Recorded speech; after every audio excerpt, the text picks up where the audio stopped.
Herkese merhaba arkadaşlar, kanalımıza hoş geldiniz. Kim Milyoner Olmak İster yarışmasında Mert Ramazan Demir benzerliği sanal medyada olay oldu.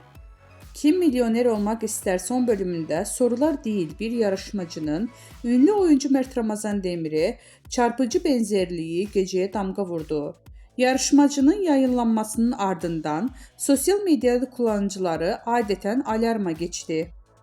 Yeni bölümleriyle ekrana gelen yarışmalardan büyük ödül için verdiğim mücadeleler her zamanki gibi heyecan yarattı.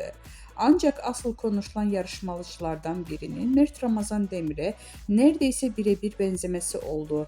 Mimikleri, duruşu, yüz hatları, bakışları seyirciler arasında büyük şaşkınlık yarattı. Kullanıcılar gerçek Mert Ramazan Demir mi yarışmada? Bu benzerlik tesadüf olamaz. İkizini bulmuşlar resmen gibi yorumlar paylaşıldı.